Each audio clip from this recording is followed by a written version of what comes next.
Yes, friends, let's welcome again.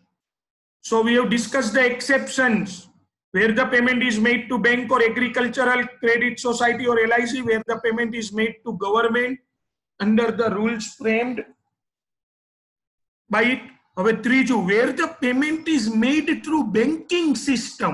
જો અહીંયા આવી ગયું, where the payment is made through banking system, ECS, electronic credit system, TT transfer. TT એટલે હું? TT transfer, credit card, debit card, TT.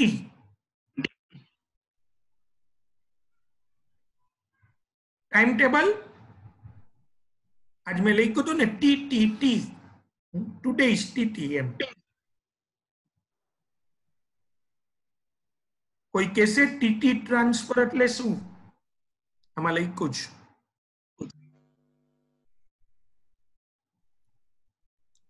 Yes Dhruvi, બરાબર છે. હું લખવા જતો હતો ત્યારે આપી દીધું. ટેલિગ્રાફિક ટ્રાન્સફર.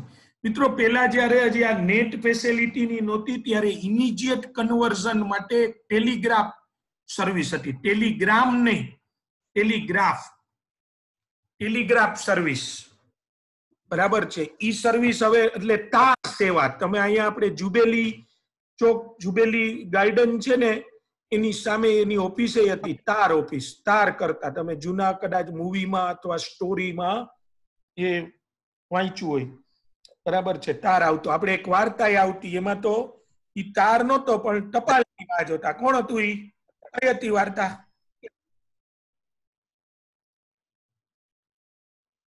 એમાં એક વ્યક્તિ દાદી વાળી નહીં, હા, પોસ્ટ ઓફિસ. યસ અવની, બરાબર છે.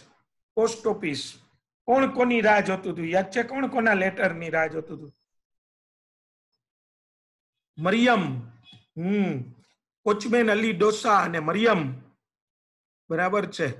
હા, એ રાહ જોતા હતા મરિયમના લેટરની. અને લખી હતી કોણે?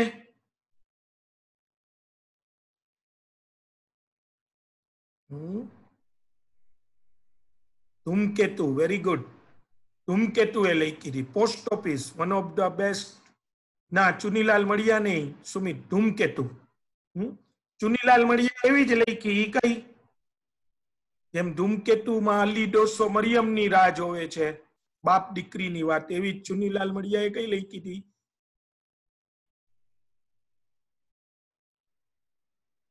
બધા યાદ છે? કોક આવી જોઈ ભણવામાં? શરણાઈના સૂર.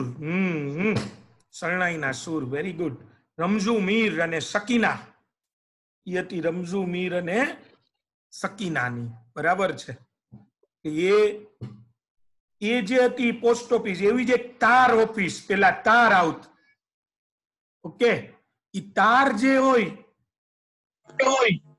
હા, હવે સર્વિસ બંધ થઈ ગઈ. એટલે ત્યારે ક્વિક ટ્રાન્સફર માટે છે ને ટેલિગ્રાફિક ટ્રાન્સફર વર્ડ યુઝ કરતા. ક્વિક ટ્રાન્સફર માટે ટેલિગ્રાફિક ટ્રાન્સફર, ઓકે. એનો હવે તો એ તાર સર્વિસ બંધ થઈ ગઈ. અચ્છા, તમને ખબર છે છેલ્લો તાર કોને કોને કર્યો? છેલ્લો તાર ઈ તાર ઓફિસ માંથી કોને કર્યો? આ ઈ કોઈને ખબર છે? પેલો નહીં, છેલ્લો.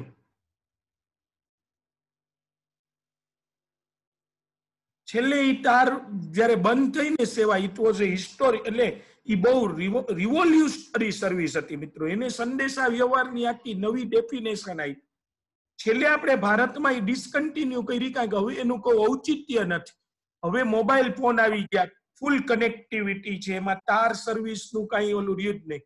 તો છેલ્લે જ્યારે ઈ બંધ કરી ત્યારે ઓફિસે છેલ્લો તાર કર્યો રાહુલ ગાંધી, બરાબર છે.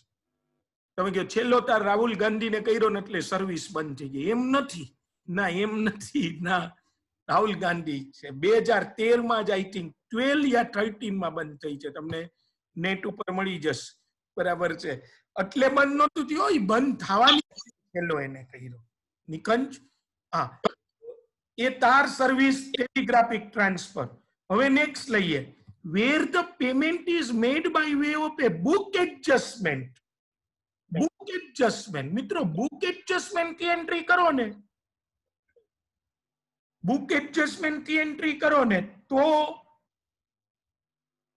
પણ આ વસ્તુ લાગુ ન પડે. બુક એડજસ્ટમેન્ટ થી 10,000 થી વધારેની એન્ટ્રી કરવી એટલે માની લ્યો કે મેં તમારી પાસેથી ગુડ્સ લીધું તું મિત્રો, 15,000 રૂપિયાનું ગુડ્સ લીધું, purchase account debit to student account, અને પછી મેં તમને 18,000 માં કોઈ બીજું ગુડ્સ વેચ્યું, 18 માં ઓલું લીધું ઈ જ નહીં, બીજું કોઈ વેચ્યું, તો હવે સ્ટુડન્ટ ટુ સેલ્સ, તો હવે શું થશે ખબર, તમારું એકાઉન્ટ હા મામું સેટઅપ થઈ ગયું.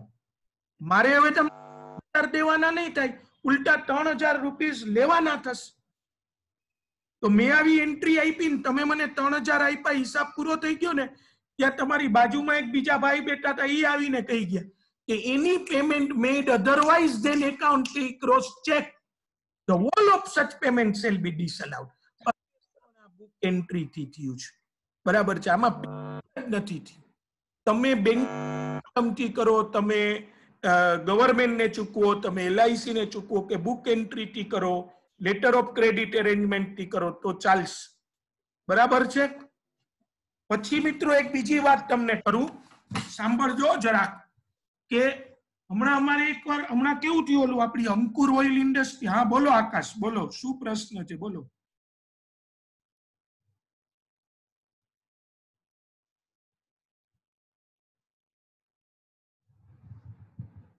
હા આકાશ, એટલે આકાશ બુક એન્ટ્રી વાળું હા મામું નો આપણે સેટ ઓફ કરી એકાઉન્ટ, કે પેલા હું તારી પાસે થી ગુડ્સ લઉં એટલે મારે તને દેવાના થાય, અને પછી હું ગુડ્સ વેચું એટલે મારે તારી પાસેથી લેવાના થાય, બરાબર. તો સામસામું તારું એકાઉન્ટ સેટ ઓફ થઈ જાય ને ઈ, તો એમાં મેં તને એકાઉન્ટ પે ક્રોસ ચેક થી તો પેમેન્ટ નથી કર્યું ને, એ વાત છે. પછી નેક્સ્ટ,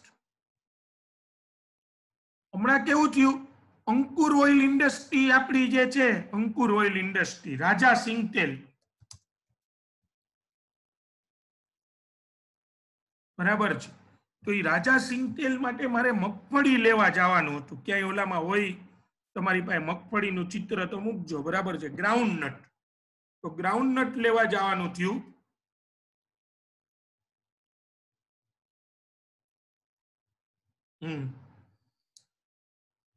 તો એવા નીચે લખો એટલે મેં લખી જ નાખ્યું કે ગ્રાઉન્ડનટ છે.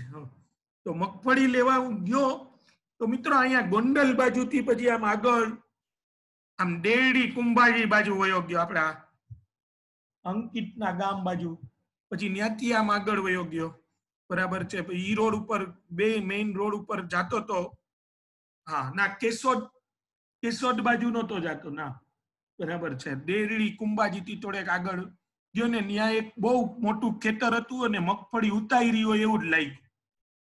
તો ત્યાં, હા, તો ત્યાં છે ને એક બાપા બેઠા હતા, ઓઘડ બાપા, ઓઘડ હતા. એટલે મેં એને પૂછ્યું હું કે આટલા વરસાદ પાણી ના તેને વાતો કરી. પછી મેં એને કીધું, આ મગફળી તમારે વેચવાની જ, મને કે તો જ અહીંયા રાખી હોય ને, મેં કીધું તો મારે લેવી જ. એટલે પછી બધો ભાવ નહીં નક્કી થયો, 25 રૂપિયા કિલો ભાવ થયો, 25 રૂપીઝ 1 kg, બરાબર છે. એવું ટોટલ 10,000 કિલો લીધી.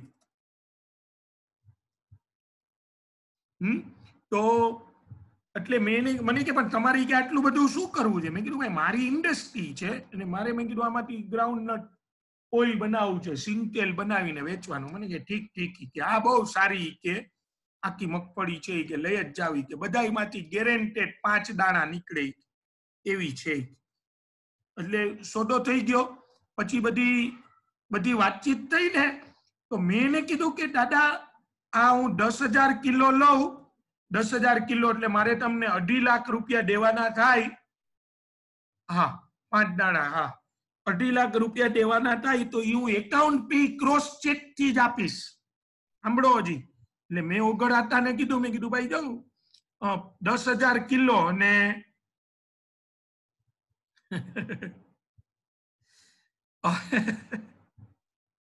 25 રૂપિયા, આપણે આપણું એક્ઝામ્પલ જોવાનું. શું 10,000 કિલો, 1 કિલો ના 25 રૂપિયા, તો 10,000 કિલો ના 2.5 લાખ રૂપિયા થાય. બરાબર છે. તો મેં એને કીધું કે હું તમને રોકડે થી નહીં આપું 2.5 લાખ રૂપિયા. મેં કીધું મારે ન દઈ શકાય, કારણ કે મેં કીધું આપણું મારે ઓઇલ ઇન્ડસ્ટ્રી. તો મને કે 48.3 ની વાત કરો છો ને, ઓગળ આતા હો. મને કે 48.3 ની વાત કરો છો. હું તો થોડી વાર ચકરી ખાઈ ગયો. મને કે અમારે દર વખતે કે તમારા જેવા તો કેટલાય અહીંયા આવે છે. હજી કાલે કે 2 રાની સિંગટેલ કનેરિયા ભાઈ આવ્યા હતા, એને આપ્યું કે. મેં કીધું ભાઈ મારે પછી ખર્ચ તરીકે બાદ ન મળે. મને કે એમ નહીં, એમાં રૂલ 6DD જોઈ લ્યો. બોલો, બરાબર. મને કે એમાં રૂલ 6DD જોઈ લેજો, એક્સેપ્શન ટુ ધ રૂલ. ઓગળાટાએ કીધું મને કે હરકુઈ કે વાંચી લેજો આખી provision 48.3 payment in access of ₹10,000 otherwise then account pay cross check the whole of such expenditure shall be disallowed. और મને કે યાદ રાખજો, if the payment or aggregate of the payment made. હા, બરાબર છે. aggregate of payment made otherwise then account pay cross check. તો મને કે ડિસઅલાઉ નહીં થાય, કારણ કે રૂલ 6DD માં એક એક્સેપ્શન આપેલું છે. યસ, જો સાંભળો મિત્રો, where the payment is made for purchase of agricultural or forest produce. ઓ બાળકો, where the payment is made for the purchase of agricultural produce, ખેત પેદાશ or વન્ય પેદાશ, produce of animal husbandry including livestock, meat, hide and seek, all dairy or poultry farming or fish product or the products of horticulture or apiculture. મિત્રો આ શું છે? Including livestock, animal husbandry, including livestock, meat, hide and seek. ઈ શું છે?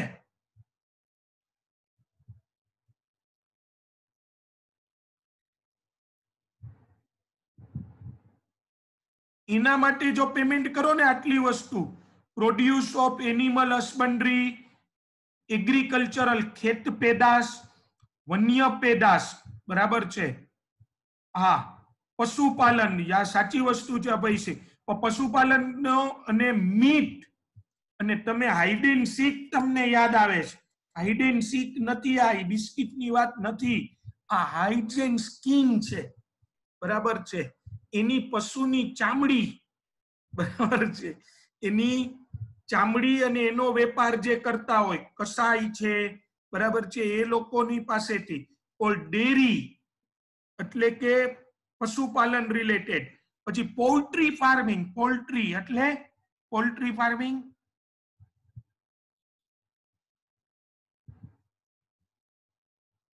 એટલે શું થાય?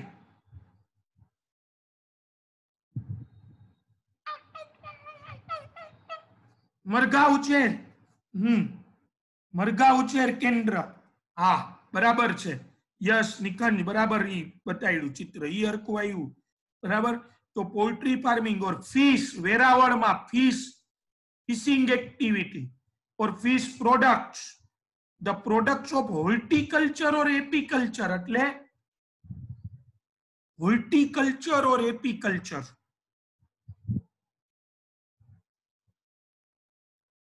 ઈ શું કહેવાય? એનું ચિત્ર દોરતા પહેલા ઈ ખબર હોવી જોઈએ કે ઈ શું હોય. Yes, apiculture means bee farming and flowers and everything.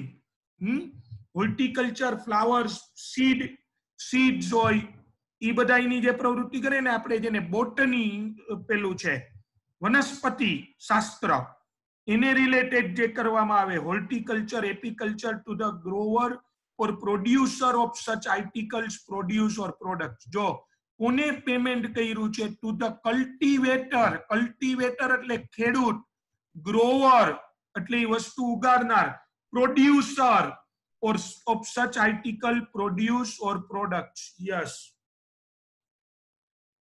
અચ્છા મિત્રો, હવે સાંભળો, મેં માર્કેટિંગ યાર્ડમાંથી માર્કેટિંગ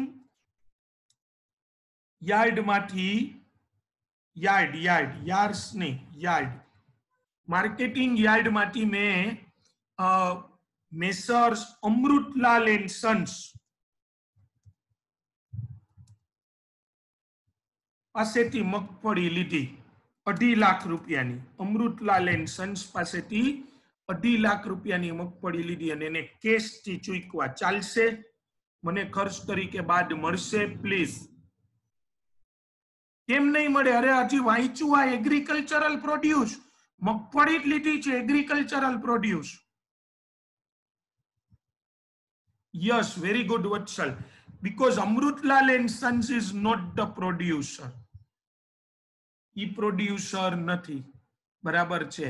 ઈ ગ્રોવર નથી, કલ્ટિવેટર નથી. સાચો વર્ડ વધુ સારો કયો આવશે? is not a cultivator or grower. Okay, તો તમે ખેડૂત પાસેથી, અને સાંભળો મિત્રો, પછી ઓગળાતા ને મેં આ અને કીધું ને ઓગળાતા હે, એટલે હું સમજી ગયો. પછી ઓગળાતા ને મેં કીધું બીજું આતા, મેં કીધું મારે આ 2.5 લાખ રૂપિયા અત્યારે મારી પાસે નથી. સમજો, સાંભળો, 2.5 લાખ રૂપિયા નથી મેં કીધું મારી પાસે, અને મારે બીજા હજી 5-1 લાખની જરૂરિયાત છે, 7.5 લાખ રૂપિયા જેવી જરૂરિયાત છે. મને કે તો આપણે કે વ્યાજનું કામે કરીએ છીએ, જોતા હોય તો કેજો, કે ગમે ત્યારે આવી જવાનું. મેં કીધું તો અત્યારે જ જોઈએ છે. બધી ઓળખાણ આપી ને આને તેને બધી રીતે સેટિસ્ફાઈ થયું, તો એને મને 7.5 લાખ રૂપિયા ઉછીના આપ્યા, જેના ઉપર આખા વર્ષ માટે આપ્યા હતા, જેનું વર્ષે 10% વ્યાજ થતું. એટલે મેં એને કીધું કે હું આ તમને બધા રૂપિયા નેક્સ્ટ યર છે ને રોકડેથી દઈ જઈશ. તો એને મને શું કીધું હોય કયો જોઈ? આ વ્યાજ ના મેં કીધું તમને 75,000 રોકડેથી આપી દઈશ. હા, ઓલરાઉન્ડર છે. આનો જવાબ આપો ને મને.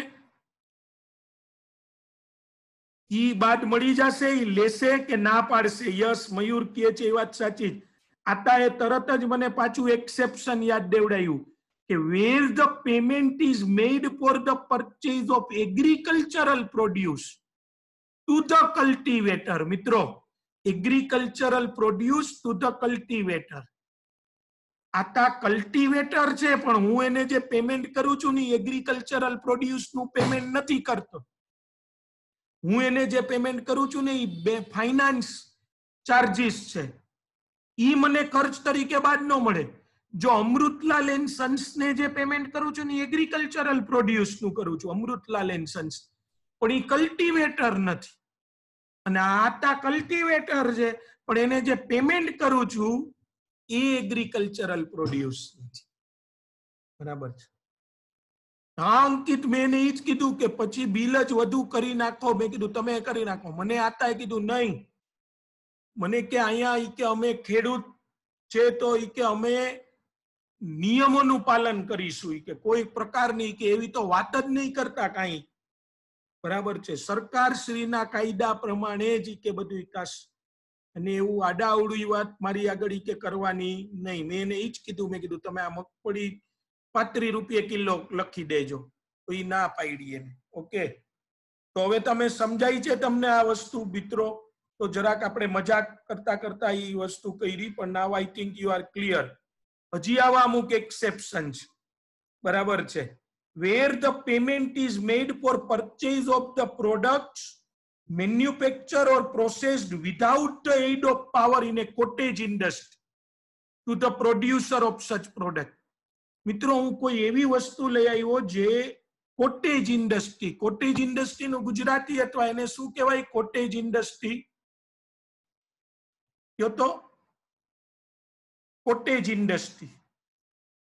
એની one of you small industry, cottage, એનું એક પ્યોર ગુજરાતી છે. તમે બધા એનો લાભે લ્યો છો. યસ, વેરી ગુડ વત્સલ, વેરી ગુડ. ગૃહ ઉદ્યોગ, સૌથી વધુ મિત્રો ગૃહ ઉદ્યોગ નો લાભ તમે હમણાં શેમાં લ્યો છો? એમ તમે આ ગૃહ ઉદ્યોગ નામ તમે શેમાં સાંભળ્યું છે? નહીં, ઈ બરાબર, પણ અત્યારે આમાં સૌથી વધુ શેમાં સાંભળો છો? રોજે રોજ ક્યાંક જોવો છો ઈ. હા, પાપડ, ખાખરા, ચવાણું, બરાબર છે ને? નાસ્તામાં બધામાં ગૃહ ઉદ્યોગ, ખાખરા, યસ, બરાબર ને? ઈ બધામાં હા શું છે? જાદુના યું ગુંડા, ઈ શું મને સમજાતું નથી. બરાબર છે? હા, તો એ જે ગૃહ ઉદ્યોગ છે મિત્રો, ગૃહ ઉદ્યોગ, એમાં વિધાઉટ એડ ઓફ પાવર જો કામ ભૂંગરા ઓકે તો બરાબર એ ભૂંગરા કે બધું જે છે જે તમે બધી આંગળી ઉપર એક એક ભૂંગરું લગાડીને ખાવ છો એ બધી વસ્તુ જો તમે વિધાઉટ એડ ઓફ પાવર હોય જો વાંચજો એવી જગ્યાએ પેમેન્ટ કરો છો without aid of power friends તોય ચાલશે. માનો કે હું કચ્છમાં એક જગ્યાએ ગયો હતો ને ત્યાંથી એનું હેન્ડીક્રાફ્ટ નું ગૃહ ઉદ્યોગ હતો હેન્ડીક્રાફ્ટ નો ત્યાં લાઇટ હતી જ નહીં ગામમાં લાઇટ જ નહોતી એટલે પાવર નહોતો લાઇટ તો હવારે સૂર્યનું તો સનલાઇટ હતી પણ ઇલેક્ટ્રિસિટી નહોતી બરાબર છે તો એ જગ્યાએ મેં પેમેન્ટ કર્યું મારો બિઝનેસ શું છે ખબર ત્યાંથી બધા ગૃહ ઉદ્યોગ વાળી વસ્તુ લઈને એક્સપોર્ટ કરું છું ફ્રેન્ડ્સ એટલે ત્યાંથી 100-200 નું લઉં ને મને એક્સપોર્ટમાં લગભગ 3-4 હજાર મળી જાય છે તો હું ત્યાં વેચી દઉં છું એ બધું કામ તો એ જે છે ને મને ખર્ચ તરીકે બાદ મળશે યસ પછી sorry where the payment is made in a village or town on the date of such payment or village or town which on the date of such payment is not served by any bank to any person who ordinarily reside or is carrying on any business profession vocation in such મિત્રો મેં મારા business માટે અમુક goods એવા ગામમાંથી લીધું ને કે જ્યાં બેંક જ નહોતી ગામમાં તો ન્યાયી જે વ્યક્તિ પાસેથી મેં ગુડ્સ લીધું એને હું એકાઉન્ટ પે ક્રોસ ચેક કેવી રીતે આપી શકું કયો જો એ ગામમાં મેં એને કીધું કે મેં એને ચેક આપ્યો ને 1 લાખ રૂપિયાનો તો મને કે આ કઈ નવી નોટ બહાર પાડી મોદી સરકારે બોલો ચેક આપ્યો તો મેં મને કે આ કઈ કરન્સી છે એને જોઈએ નહોતી એવી બેંક તો એને ઈ ગામમાં હું રોકડેથી પેમેન્ટ કરી શકું બરાબર છે 1 લાખ નો ચેક હતો ભાઈ પણ એને નહોતો જોયો એને હા તો એવું ગામ જો હોય બાંધી લ્યો એવું કોઈ ગામ હોય કે જ્યાં તમે પેમેન્ટ કરો મિત્રો આજના સમયમાં તમને થોડુંક આ ઇલોજિકલ નથી લાગતું કે હવે એવું કોઈ ગામ કારણ કે આ એક્ટ ઘણો જૂનો છે એટલે હવે દિવસે દિવસે બધી જગ્યાએ તમને ખબર છે હવે by the way post office એ બેન્કિંગ ની ફેસિલિટી આપતી હોય મિત્રો પોસ્ટ ઓફિસ અને ઈ તમને ખબર છે હવે પોસ્ટ ઓફિસ છે ને એમાં પણ એને બેન્કિંગ લાયસન્સ એ મળવાનું છે પછી બેંક જ બની જશે યસ મેરા દેશ ડેફિનેટલી બદલ રહા હૈ and the last where the payment was required to be made on a day on which there is a bank were closed where the payment is made on holiday મિત્રો where the payment is made on holiday એનો અર્થ એમ નહીં કે તમે તમારા બધા વેપારીને કહી દીધું કે અમારા ક્લાસેથી આવીને પેમેન્ટ લઈ જાજો પેમેન્ટ મેડ ઓન હોલિડે એટલે તો બધા આપણે દરરોજ શું થવા માંડ્યું આપણે નીચે ભેગા થવા માંડ્યા લોકો કે હોલિડે પેમેન્ટ કરીને રોકડેથી તો ખર્ચ તરીકે બાદ મળી એમ હોલિડે નહીં બિલ્ડિંગ નહીં પેમેન્ટ મેડ ઓન હોલિડે એટલે બિલ્ડિંગ નહીં બરાબર છે પેમેન્ટ મેડ ઓન હોલિડે જો વાંચો where the payment was required to be made on a day on which the banks were closed